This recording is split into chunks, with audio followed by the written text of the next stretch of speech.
तो आज के वीडियो में हम दोस्तों कोशिका द्रव्य के बारे में पढ़ने वाले हैं। बहुत ही आसान तरीके से, एकदम सिंपल तरीके से आपको बताऊंगा कि कोशिका द्रव्य क्या होता है, कोशिकांग क्या होता है और इसके प्रमुख कार्यों को पढ़ेंगे। तो सबसे पहले जानते हैं, देखिए कोशिका क्या होता है। देखो दोस्तों, जो हमारा शरीर है, आँख है, नाक है, फेफड़े है, लीवर है, किडनी है, गुर्दा है, कुछ भी हुआ, ये सब किससे बना हुआ? सब कोशिका से बना हुआ है। जैसे ये आपका कोशिका है, तो कोशिकाओं से ही आपका हाथ बना, आपका पैर बना, आपका दांत बना, आपका हड्डी बना, आपका चमड़ी बना, आपका लीवर, फेफड़ा, किडनी, गुर्दा, खून, सब किससे बना? सब कोशिका से ही बना हुआ है। तो ये आपका कोशिका है। तो इस कोशिका को जब माइक्रोस्कोप से देखोगे, इसमें से छोटे छोटे छोटे छोटे छोटे छोटे ऐसे क्या आपको द्रव्य देखने को मिलेंगे, जिनको हम कोशिका द्रव्य बोला जाता है। अब ये कोशिका द्रव्य होता क्या है, काम में क्या होता है, इसको हम जानेंगे। लेकिन जानने से पहले इसकी परिभाषा जान लें कि यदि परिभाषा दे दिया जाए कि कोशिका द्रव्य के बारे में, साइटोप्लाज्म के बारे में लिखने के लिए, तो क्या आप लिख कर आएंगे पेपर में? ऐरा गैरा जो मन में हो तो लिख के आएंगे, नहीं तो एग्जाम में बड़ी मार मारेगा। तो क्या लिखेंगे? लिखेंगे कोशिका द्रव्य एक अर्ध पारदर्शी, अर्ध द्रव्य रूप जैसी, रूप रूपी जेली जैसा पदार्थ होता है, जो कोशिका झिल्ली और केंद्रक यानी न्यूक्लियस के बीच पाया जाता है। क्या लिखेंगे? लिखेंगे कि कोशिका द्रव्य एक अर्ध पारदर्शी, यानी अर्ध पारदर्शी यानी एक पूरी तरह से पारदर्शी नहीं, अर्ध पारदर्शी है, और अर्ध द्रव्य यानी पूरी तरह से द्रव नहीं, जेली जैसा होता है। जैसे जेली देखो पूरी तरह से लिक्विड नहीं होता, पूरी तरह से ठोस नहीं होता है, वैसा क्या जेली जैसा पदार्थ होता है, जो कोशिका झिल्ली कहाँ पर पाया जाता है? जो कोशिका झिल्ली और केंद्रक के बीच में पाया जाता है, जो कोशिका झिल्ली और केंद्रक में बीच पाया जाता है। मान लीजिए ये कोशिका झिल्ली, जैसे कोशिका ना, कोशिका के बाहर एक झिल्ली होती है जिसको कोशिका झिल्ली या हम प्लाज्मा झिल्ली बोलते हैं, ठीक है। और ये आपका केंद्रक हो गया। तो इनके बीच में क्या होता है? इनके बीच में जो है ये आपका क्या होता है? कोशिका द्रव्य होता है। इस बात को याद रखिएगा। ये क्या काम करता है? ये कोशिका के अंदर सभी कोशिकांगों को घेर के रखता है। ये क्या करता है? कोशिका के अंदर जितने भी कोशिकांग है, अब कोशिकांग क्या है? जैसे हमारा शरीर है, तो शरीर के अंदर बहुत सारे अंग है, जैसे लीवर हुआ, फेफड़ा हुआ, किडनी हुआ, गुर्दा हुआ, और भी अंग हुआ ना। ठीक उसी प्रकार ये कोशिका के अंदर बहुत सारे उसके भी अंग होते हैं। जैसे क्या होता है? माइक्रोकांडिया हो गया, राइबोसोम हो गया, अंतःद्रव्य जालिका हो गया, और भी बहुत सारे अंग होते हैं। इन अंगों को आपने पढ़ा नहीं है, सुना नहीं है, इसलिए इसलिए बस नाम जानिए। तो ऐसे बहुत सारे इनके अंग होते हैं। तो इन अंगों के चारों ओर ये होता है, इन अंगों के चारों इसको क्या घेर के रखता है, ठीक है। अब देखिए मुख्य बिंदु जानिए। यह पानी, लवण, एंजाइम और जैविक अणुओं से बना होता है। ये जो कोशिका द्रव होता है, पानी हुआ, लवण हुआ, एंजाइम हुआ और जैविक अणुओं से बना हुआ होता है, ठीक है। पानी हुआ, लवण हुआ, लवण मतलब एक तरह से फैक्ट आप ले लीजिए, फैक्ट हो गया, एंजाइम हो गया, और जैविक अणुओं से, जो जैविक अणु हो गया उनसे बना होता है। इसमें कोशिका के सभी कोशिकांग होते हैं। इसमें कोशिका के जितने भी अंग होते हैं वो एक तरह से तैरते हैं, जिनसे इनको क्या एक तरह से सुरक्षा मिलती है। ये मान लीजिए कोशिका द्रव है, इसी में उसके अंग होते हैं, ठीक है।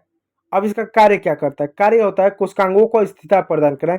जितने भी कोशिकांगों उनको सुरक्षा देता है, उनको स्थिरता प्रदान करता है, ताकि एक जगह से दूसरे जगह आए जाए ना, स्थिर रहे, अपना कार्य करे। रासायनिक क्रियाओं के माध्यम से माध्यम उपलब्ध कर, और रासायनिक क्रिया यानी एक कोशिका दूसरे कोशिका, यानी एक कोशिका के अंदर एक अंग, यानी जितने भी कोशिका, जितने भी अंग वो रासायनिक क्रिया कर सकें, वो क्या करता है? वो सुलभ कराता है। पोषक तत्व और अवशिष्टों का परिवहन करता है। और जितने भी पोषक तत्व होते हैं, जैसे मान लीजिए ये आपका कोशिका हो गया, इस कोशिका के अंदर जितने भी अंग होते हैं, उन अंगों से एक दूसरे का जो पौष्टिक आहार हुआ, पौष्टिक चीजें हुआ, लेने देने काम करता है। कोई भी आ जाएगा इसी के अंदर हो जाएगा। जैसे मान लीजिए आपका एक घर है, आप इस कमरे में बैठे हुए, तो कोई भी आएगा तो दीवार या खिड़की दरवाजे से आएगा, दरवाजे से आएगा ना, तो ये दीवार हो गया। ठीक उसी प्रकार यह आपका कोशिका के अंदर, यह आपका यह आपका कोशिकांग हो गया, कोशिका को एक अंग हुए, तो चारों ओर से एक तरह से घेर के इसको रखता है। इसे सारे अवशिष्ट पदार्थ का आना जाना, पोषक तत्व का आना जाना, परिवहन इसी के माध्यम से होता है।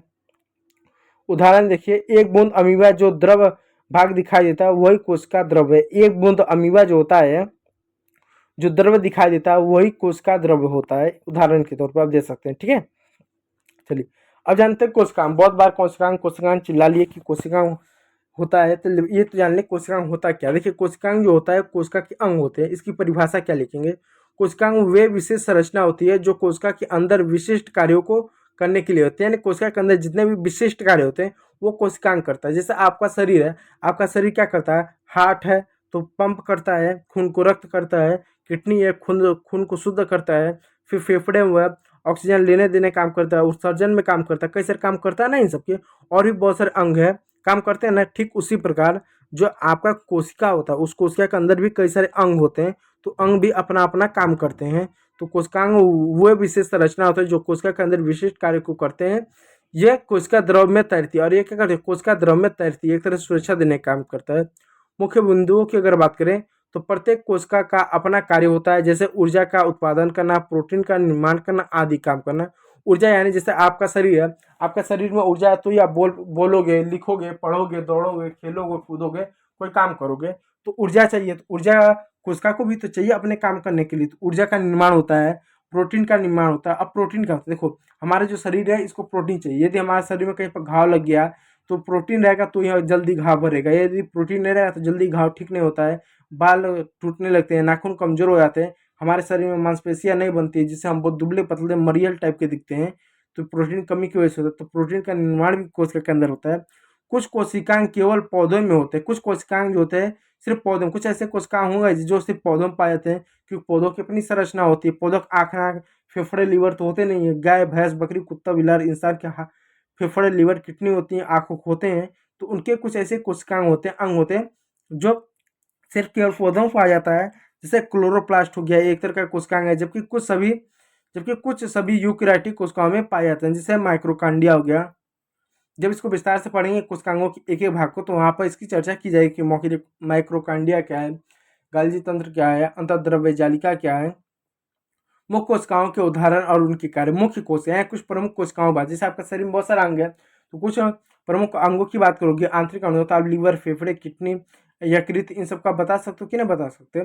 तो इसे इनकी कुछ प्रमुख कोशिकाओं के उदाहरण देखिए, कोशिकांगों के उदाहरण देखिए, उनके कार्य देखिए। जैसे कोशिकांग कार्य उदाहरण है न्यूक्लियस यानी केंद्रक हो गया, जो आनुवांशिक जानकारी का भंडारण करता है। जैसे आप कोशिकांगों में एक आपका आता है केंद्रक, जिसको हम नाभिक बोलते हैं। ये क्या करता है, आनुवांशिक जानकारी को रखता है, ठीक है। और ये आनुवांशिक जानकारी होता है, पूरे कोशिका को कंट्रोल करने का काम करता है। यहीं पर डीएनए पाया जाता है। ये कौन हो गया, कोशिका के भाग हो गया। दूसरा आपका आता है माइक्रोकांडिया होता है, जो ऊर्जा का उत्पादन करता है, जिसको पावर हाउस कहते हैं। शरीर को कार्य करने के लिए ऊर्जा यहीं पर बनती है। फिर तीसरा आता है राइबोसोम आता है, जो प्रोटीन निर्माण करता है, जिससे आपका शरीर क्या करता है, यदि कहीं कट गया, कहीं पर चोट लग गया तो जल्दी भरता है। फिर उसके बाद आपके शरीर में मांसपेशियां बनती है, नई कोशिका तभी बनेगी जब प्रोटीन होगा, ठीक है। फिर उसके बाद इसके अंत ये जो ठीक है मुक्त होता है ईआर पर स्थित एंडोप्लाज्मिक रेटिकुलम पदार्थों पर परिवहन और ईआर प्रोटीन और स्मूथ लिपिड बनाता है। देखिए दोस्तों, एक लिपिड टाइप का भी होता है चिपचिला पदार्थ, जो अंतर्द्रव्य जाल के जो अंतर्द्रव्य जालिका उसके दो प्रकार होते हैं, बाद में विस्तार से पढ़ेंगे, ठीक है, अभी टेंशन मत लीजिए। फिर आता है गोल्जी बाटी आता है, जो संशोधित करता है पैकेजिंग और प्रोटीन संशोधित करता है। फिर गोल्जी उपकरण होता है, जिसको हम गोल्जी बॉडी कर सकते हैं। ये क्या करता है, वो पदार्थों का संशोधन करता है, उसको पैकेजिंग करता है और इस तरह की काम करता है, ताकि उसको एक तरह से स्टोरेज करने का काम करता है। जो हमारा ऊर्जा हो गया, जो हमारा लवण हो गया, जो प्रोटीन हो, उसको पैकेजिंग करता है। जिससे कैसा होता है, हम खाना खाते हैं तो हमारे शरीर में जाता है, खाना लगता है, तो उसमें जो ऊर्जा होती है ना, तो कुछ ऊर्जा फैट के रूप में स्टोर होती हैं। जैसे देखो, कोई आदमी होता है, अगर बहुत खाना वाना ठीक ठाक खाता है, बहुत मतलब सामान्य खाना खाता है, लेकिन बहुत ज़्यादा मेहनत का काम नहीं करता है, तो क्या हुआ, शरीर को जब कोई ज़्यादा काम नहीं करेगा तो उसके शरीर से क्या ऊर्जा समाप्त होगी, नहीं, शरीर से ऊर्जा नहीं समाप्त होगी। और जो शरीर से ऊर्जा नहीं समाप्त होगी तो वो ऊर्जा क्या बाद में फैट के रूप में वो स्टोर होता है, जिससे मोटापा बढ़ता है, शरीर मोटा होता है। तो उसका कारण क्योंकि उसको अपने शरीर में जितना ऊर्जा ले रहा है उतना ऊर्जा खत्म नहीं कर रहा है, तो फैट के रूप में जमा होता है। तो ठीक उसी प्रकार ये जो गोल्जी बाटी है, चीज़ों को, फैट को, प्रोटीन को, लवण को संशोधित करता है, कुछ चीज़ों को पैकेजिंग करता है, प्रोटीन को संशोधित करता है, ठीक है।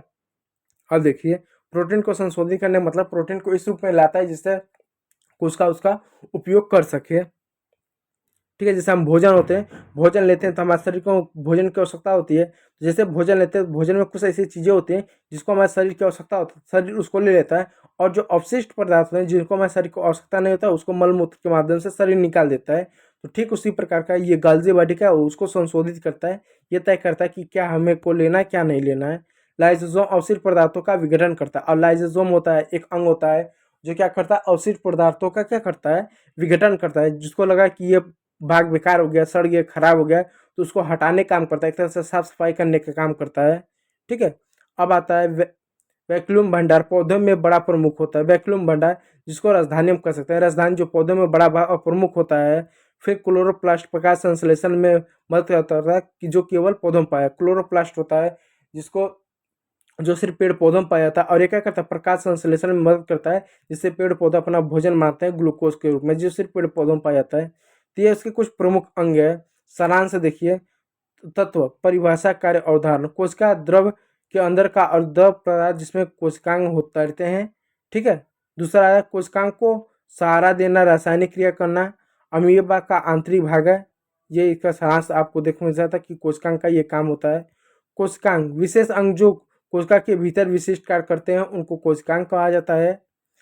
इसका कार्य क्या होता है, ऊर्जा उत्पादन करना, प्रोटीन निर्माण करना, सफाई आदि, माइक्रोकांडिया, न्यूक्लियस, राइबोसोम, ये सारे काम जो होते हैं कोशिका के अंग होते हैं जो प्रमुख रूप से करते हैं।